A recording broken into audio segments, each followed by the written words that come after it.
大家好啊！好多謝一直以來支持我哋啲標迷啦，尤其是我哋開 channel 4年幾前就一直睇我哋 channel 到今日嘅朋友啊。咁今日我哋亦都有好多新嘅朋友啦。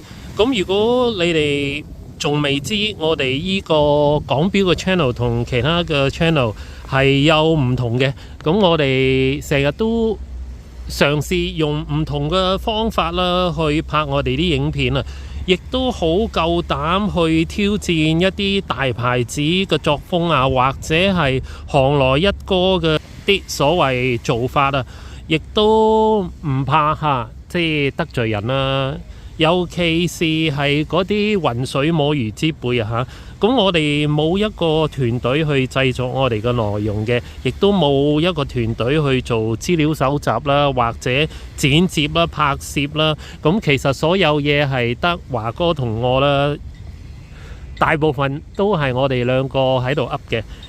所有剪接啊、拍攝所有嘢，亦都係用我呢一部小小嘅 Samsung 手機完成嘅。不進則退啊！我哋都明白呢個道理嘅，唔可以墨守成規啦。尤其是喺呢個千變萬化嘅時代啊！早幾十年你有冇諗過 AI 今日可以取代咁多工種呢？所以呢，我哋亦都係不斷努力啊，希望可以為大家帶嚟更豐富嘅內容啊！咁亦都好努力咁喺我哋供應商嘅手上撳到更好嘅價錢，將啲超筍價介紹俾大家。我哋亦都不斷嘗試即係開闊大家嘅視野啦，見識更多嘅手錶品牌啦。因為出邊真係好多好多唔同嘅品牌啦，即係瑞士又有啊，日本又有啊。其他國家德國啊，就算係內地啊，好多好多唔同嘅品牌啊，就唔好即係心目中一想起錶就只係撈係嘛？咁我哋有自己嘅一個判斷啦，我哋有自己嘅一個專長啦，同埋經驗嘅，因為華哥同我已經喺呢個錶行打滾咗超過30年啦。唔同好多講錶啲 KOL， 其實大部分都係紙上談兵啊，做下啲 research 就照稿讀咁我就其實係做咗一個手錶品牌嘅代理超過30年嘅。咁華哥本身就做門市啦，即係都做咗超過30年嘅，所以我哋係見證咗好多品牌嘅起起跌跌啦，啲收購啦，啲市場策略嘅改變啦，品牌定價嘅一啲方向啦，機芯嘅改進啦，我哋亦都係嘗試去提醒大家，當我哋見到某一啲品牌正或者係一啲行內嘅人正準備一個圈套俾大家踩入去就好似早年啲人係咁猛叫大家去炒啲撈又話只會升不會跌，又話保值呢樣嗰樣，我哋都提醒大家啦呢樣係一定唔 work 嘅。咁亦都當年Moonswatch 推出嗰時候，亦都係提醒大家啦，呢隻錶呢種熱潮係唔會長久嘅。咁我哋亦都會日後繼續去做呢啲嘢啦。當我哋睇到一啲我哋覺得都係昆人嘅東西發生緊，咁玩錶就應該係一個好 interesting 嘅一個旅程嚟嘅，就唔係淨係儲一紮3針錶或者係嗰2-3個牌子。咁我自己亦都係嘗試買同入手唔同品牌嘅手錶啦，唔同嘅功能嘅手錶啦，唔同形狀、唔同 size、唔同顏色啦。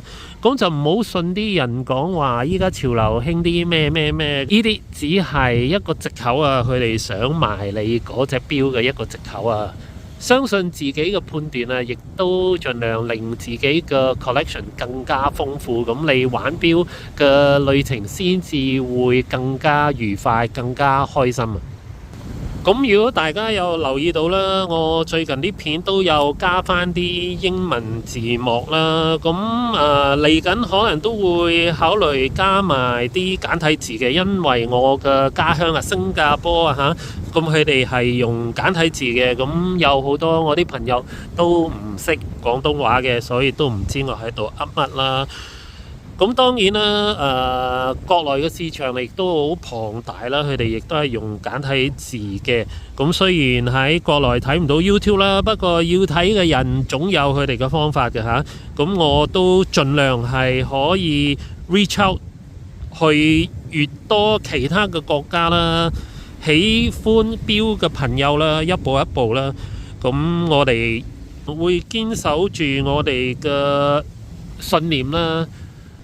出片嘅內容亦都係自己嘅真心說話啦，唔會去誤導大家嘅，唔會去用啲其他品牌嘅即係啲片啊嚟依度剪下嗰度剪下，就當係自己啊，即係我哋覺得呢啲做法就有誤導性嘅，所以我哋亦都唔會咁去做啦。希望大家可以繼續支持錶之大人啊！我呢個 channel 啊，踏入新嘅一頁啊嚇，多謝大家。有啲空檔咧，就睇翻我3年前拍嘅嗰條勞力士崩盤啊，同埋 Moonswatch 大災難嗰兩條片啊，發覺入邊都幾多有趣嘅內容啊！咁啊，如果得閒嘅話，大家都可以碌翻嗰兩條片嚟睇嘅。咁我喺依度就剪一啲精髓啦，俾大家回味一下。同華哥做一個開箱。咁啊，依個好普通嘅一個紙盒啦，就cheap cheap 地啦，不過冇所謂啦。咁啊，都2100蚊係嘛？你唔係諗住俾個木盒你係嘛？OK， 咁啊先。OK， 咁呢度褪出嚟啦嚇，咁啊後邊有呢個係啦個11個行星嘅名字啦，同埋個圖啦，咁係啦。OK， 咁啊哇呢個紙盒嚟，哇紙盒全部都紙啊，係啦流流地嘅紙盒啦，咁啊一開咁樣打開，咁啊見到呢隻海王星嘅 Moonswatch 啊。係攞出嚟先，哇！全部都紙，哇！呢個真係唔好太大力喎，我建議大家嗱，你睇已經凹晒㗎啦嚇，即係再大力啲咧，我驚依個紙盒咧都好快可以報銷㗎啦。OK， 遠睇又幾靚嘅，遠睇近睇咧，好啦，呢度有塊膠紙啊，應該。搣咗嚟俾大家睇睇。阿華哥點睇啊？呢隻第一眼見呢隻錶，望落去如果唔拎上手咧，就真係俾佢呃到嘅。係，但係你一拎咗上手咧，好膠咁啦。係，我拎上手，我自己嘅第一個感覺咧，好似一隻玩具錶啊，玩具錶啦。咁啊，係。遠睇咧就真係靚嘅，咁啊圖影出嚟都好靚嘅，咁啊因為我哋之前都只係用去官方 cap 嘅圖啦，咁亦都冇睇過實物，依家終於有個實物可以睇啦，咁啊呢個殼咧完全都係一個 monoblock 啤出嚟嘅，哇！呢塊呢度換電啦，換電係，唔係不過我係睇下呢塊紙啫。咁啊有啲擰擰地咁樣，係啦，所以令到佢影出嚟嘅相咧都靚嘅，因為有某一個行星佢哋，譬如啊依度嗰個成個行星嗰個樣，咁啊就都影相係靚嘅，不過係啦，咁啊睇到佢依條帶亦都係啲黏貼帶，係咁啊黏貼帶硬硬地嘅，咁啊 OK， 等我試戴上手俾大家睇下。咁咁因為佢嘅呢個設計啊，呢條係啦就好長啦，咁啊就喺前邊呢度嘅。咁啊華哥幫我係啦。咁樣，因為咧我都見過幾個外國嘅 YouTuber 大個啦，咁啊反轉咁就黐翻呢邊嘅。係啦。咁啊，譬如如果我手都算細啦，咁啊變咗依度，大家可以睇到啊，係好似係彈咗出嚟嘅。OK， 係啦，就咁啦。佢又貼唔實嘅，咁其實呢啲黏貼帶仲有一個問題啦，用耐咗應該都好易積丟糟嘢嘅。咁應該用下真係都唔知就唔黏啦，咁啊真係唔知點搞啦。OK， 咁就係呢條帶啦，呢條帶真係麻麻地啊！再加上最主要咧，因為我之前都留意過好多外國有啲YouTuber 佢就帶上手影相啦，我都留意到一樣嘢就係呢個位啊，零舍舍咧突咗出嚟，因為佢要做呢個穿蓋再反轉啊嘛。呢個位咧零舍舍咧係怪怪地嘅，突咗出嚟啊！呢個位 ，OK。我諗一般咁多人去買咧，就係因為有個樣咪假嗰個字個乜喺度啫。係，同埋嗰啲色嘅配搭，應該就係呢樣嘢啦。咁大家可以睇到另外嗰10隻啦，有啲好 sharp 嘅紅啊、黃啊，咁純粹都係呢個色同埋呢個樣。不過戴上手咧就超膠咯，同埋一隻塑膠錶嚟啊嘛。係咁其實我非常唔中意呢度呢個感覺啊。就原本我其實係想買嘅，講真，我係想買一隻嘅，起碼都咁屋企人亦都想買嘅。不過我戴上手之後，我決定唔買啦，因為真係2000蚊2100，我係覺得超貴咯，呢隻錶嚟講，因為好玩具啊，成個俾我成個嘅感覺好玩具。即係如果你諗住我嚟收藏啊，或者哇咁仲更加唔使收藏啦，大佬呢啲即係彎嘅，冇得維修掉得。咁即係點會有收藏價值啊？你儲晒一套都冇用啊！真係個樣真係呃到人嘅，喺相喺相嗰度個樣係呃到人嘅。不過我依家又醒起啦，點解初時係唔俾人攞上手嘅？即係我哋早一日都去過莆田問啲 sales 想攞上手睇啦，佢哋係唔俾嘅。咁依家搞到去第一日 launch 咧，其實我哋知道咧，原來每間都派到好少貨。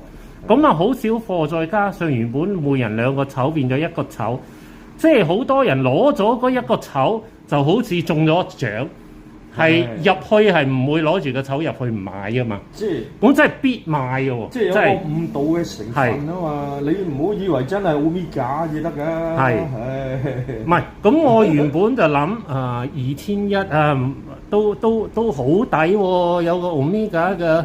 成個樣同埋印咗喺面，咁依家我攞個實物喺手，我覺得可能201蚊我都未必買喎。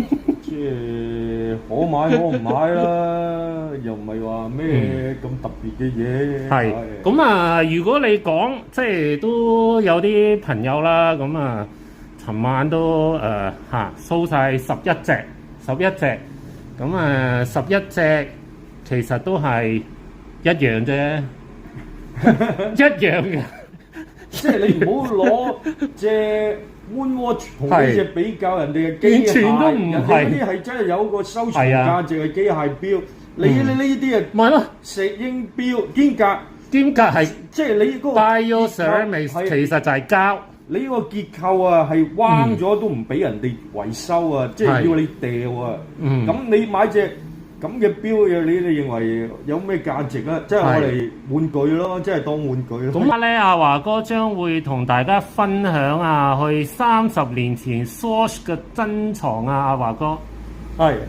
當年咧，即係因為都有參與買下啲 Swatch 咧，都特登去買本書去睇下。書啊 Bible 啊，聖經嚟 Swatch 嘅聖經啊。咁佢第一章咧，嗱，佢就係介紹呢隻 Swatch 就銷售咗1億隻嘅時候出嗰隻叫 The People 嘅特別版。係。咁咧，我特登去揾，咁都俾我揾到當年。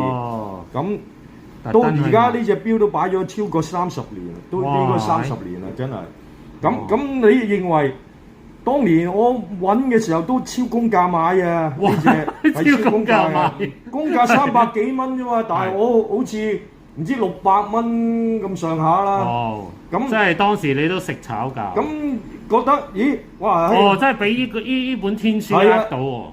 就係當年就係好多呢啲介紹 Swatch。係喎，佢真係好用心喎，每一隻咧直情揾人咧寫咗好多嘢啊嚇。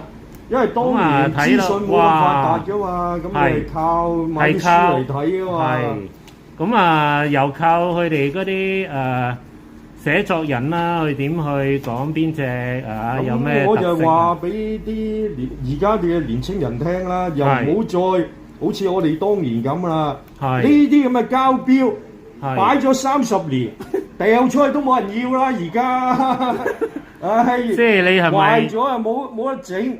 你係咪想講啊？30年收咗30年都仲係30年前嗰啲咁嘅橋，今日要用翻，我就因為嗰啲年青人啊未經歷過啊嘛，我哋老一輩喂，我哋啲老嘢就知道啊！喂，你呢個啊，你俾6嚿幾已經算係咩啦？有好多啊，俾得過千㗎。咁啊，梗係啦，因為我哋都係做呢行㗎嘛，咁都要託人哋揾啊。係。你要諗下，如果你係普通人嘅，你去鋪頭買嘅，咪超公價到暈咯。係。因為呢隻係當年介紹話出咗1億隻嘅時候嘅。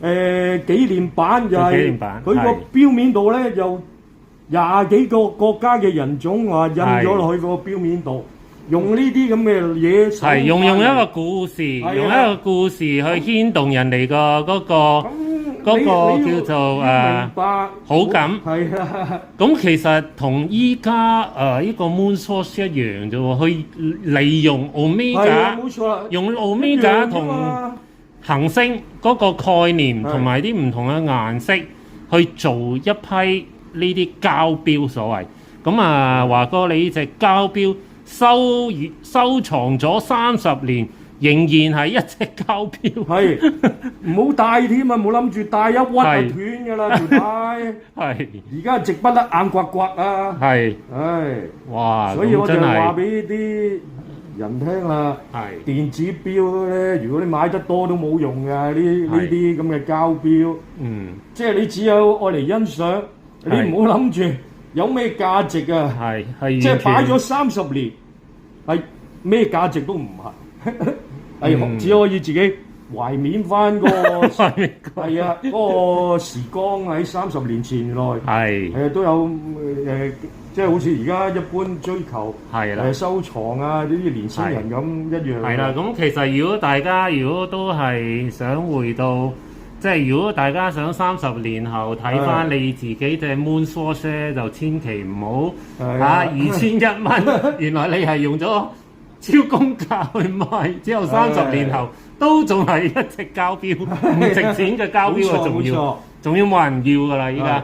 即係仲有可能我哋出咗呢一集咧，好多人係啊，可能出咗呢集，好多人同你出價買你呢隻 Swatch 啊！嗱呢隻，哇 Stopwatch 都有啊，升咗 button 嘅 Stopwatch， 話都有啊，仲有咩珍藏啊？唔好睇啦呢啲！哇，原來阿華哥都係一個 Swatch 嘅 fans， 咁啊講出去收藏 Swatch 嘅一啲心聲啦、經歷啦，咁啊就呼籲大家啦，對呢隻Moon Swatch 就即係你愛嚟戴，即係戴就冇問題嘅。但係如果你諗住愛嚟賺錢咧，我就奉勸啲錶迷就唔好做呢樣嘢啦，係冇得炒㗎。咁啊，如果大家見到網上話炒到幾多錢啊？有啲亂咁嗌價，嗌到過3萬啊，幾多錢都好啦。咁啊，知道我哋所講嘅嗰個大口仔策略咧，就會明㗎啦。基本上佢哋全部都係越嗌得越高，咁啊你又會覺得咧，就算超公價比都抵嘅。嗌到3萬，你咪覺得1萬蚊嗰隻抵咯。就係都係用翻同樣呢條橋嘅。阿達人，呢次俾你估中咗啦，勞力士真係崩盤啦！真係崩盤，勞力士崩盤，唔係嘛？唉，啲所謂專家咪喺年初嘅時候個個都話會升，無止境升。咁而家真啲所謂專家周地都眼鏡啦。跌咗10零萬啫，跌咗10零萬，喜歡咪買咯，喜歡就買就得噶啦。係啦，咁今日我哋呢度喺個天台嗰度有華哥啦、我啦，同埋阿輝哥。咁因為咧最近最熱門嘅話題有幾位 YouTuber 即係啲好出名嘅 YouTuber 都開始咧講呢個話題勞力士是否崩盤係咪時候入貨呢啲咁嘅嘢？咁我哋就想都講埋一份啦既然大家咁熱鬧，咁就講幾個 point 關於咧呢個勞力士係咪真係崩盤咧？同埋點解呢個勞力士係咁升咁背後嘅一啲呢個神話推動呢個神話嘅一啲說法咁其實我頭先已經講咗其中一個說法啦，就係啲人好中意講咧，中意就買啦，幾貴都買啦，中意就買啦。喂，大家點睇呢個中意就買呢樣嘢咧？唔得嘅，真係唔得嘅。首先講我中意啫，咁我都要 afford 得起，同埋都要 reasonable 一啲先得㗎。唔係話隻錶十萬蚊嘅，你同我嗌300萬啦，就我中意我就做水魚㗎嘛。係啦，啲羊股即係俾人叫羊股就唔係咁好啦。咁可能係啦。咁我都見過好多嗰啲點去 justify 自己以一個炒價去買一件嘢咧，就係都係用呢個啦。自己中意就買啦，能力負擔得起就買啦，即係呢啲咁嘅。我哋唔係話你好有錢，你點使你嘅錢去想干涉不過嘅問題係，你都要睇下嗰件嘢嗌緊嘅咩價啦。咁譬如勞力士嚟講，佢個公價係10萬蚊嘅，咁係因為佢自己都覺得自己係值10萬蚊啊嘛。咁係人為令到佢變成20萬都未係，30萬都未係，40萬，即係咁一件10萬蚊嘅嘢，已經俾人為操控到去40幾萬。有能力嘅，咁仲有市面上仲有好多牌子，其他品牌咁即係我哋嗰個角度咧，譬如呢件嘢值10蚊，如果跌咗落去5蚊，有能力梗係要買啦，真係跌咗價啊嘛。但係你而家唔係啊嘛，10蚊仲要20-30蚊，咁有能力都要考慮買唔買得過㗎。係啦，最緊要就係頭先華哥講呢個羊股即係你好中意俾人笑你做咗羊股咩？係咪先？即係唔係話中意就買就用呢個藉口？我覺得啦，好多人都係為咗托住呢個價，同埋即係叫啲人繼續支持呢隻牌子。就用依樣最簡單嘅說法咯，中意就買咯。你要知道喺10萬蚊入邊有好多其他牌子嘅選擇你都唔係淨係只有佢嘅。雖然佢喺嗰個價位嘅質素各樣嘢好出色，不過去到20萬，你知唔知20萬佢又同好多其他牌子有質素嘅嘢喺度競爭緊呢？你知唔知呢？去到30萬又係另外一啲嘢嚟嘅咯，好多乜都買到30萬，去到40萬就仲更加唔使講啦。即係話，如果去到咁高，你都仍然用呢個藉口中意就買呢，我只可以講一樣嘢，你係唔識標，因為喺你眼中你只有一個牌子，你係唔識。喺瑞士有300幾隻瑞士牌子，有好多更好質素嘅。喺唔同嘅價位，你係唔識。唔係最好笑，我有聽翻有啲即係所謂專家喺升嘅時候，佢就當自己係專家。係，但係而家跌嘅時候，佢話自己玩紀年錶喎，但係之前係咁叫人哋買，唔怕買。咁你咁係我都發覺啦，依家好多啲所謂專家都出嚟戴晒頭盔㗎啦，即係好似即係話啊，佢有啲嘢唔會無止境咁升嘅，有時都會回一回嘅。嗱，我當初都係玩錶，我都係唔係鼓勵你哋炒嘅，即係都係要回到呢個玩錶嘅初心嘅，即係你睇下你承受得起咩價？哇！咁啊講啲嘢同早期講啲好似都因為唔同喎。負責任嘅呢啲，即係而家升嘅時候就識專家，跌嘅時候啲人咧就跟咗你嗰啲俾你害嗰啲，就而家就話自己喂，我都係玩得幾年錶咋。咁你玩得幾年錶，你出嚟扮專家，講到叫啲人啊係咁睇好呢隻牌子。咁呢啲咁你都係累人不淺喎，真係。即係説話嘅藝術有時，真係。咁啊 YouTube 啊任你噏啫，又冇責任嘅你嚇。不過我哋咧就，不過你害到人慘咯，害到好多人好慘咯嚇。我當初都係睇你個 channel 噶，你話你講一樣嘢啊，我最記得噶。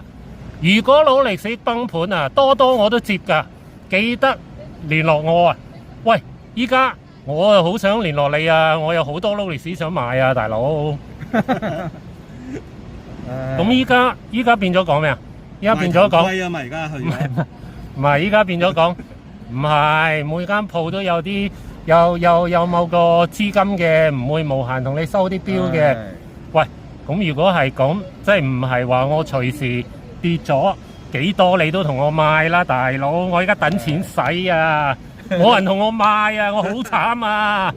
俾個電話嚟好冇？OK， 咁啊，去第二個 point 啦。啲人就好中意講咧，勞力士係一個貨幣啊。係貨幣，成日都咁講啊。係啦，咁啊，點為之貨幣咧？阿輝哥，即係點解啲人會覺得勞力士係個貨幣咧？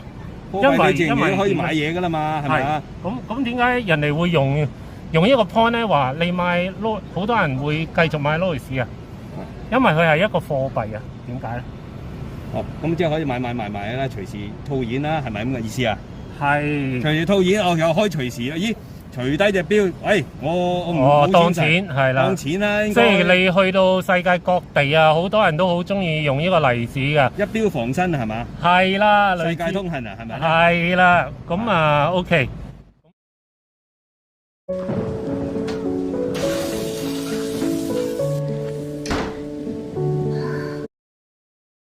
咁啊 OK， 咁依家係啊，我真係要去旅行啊！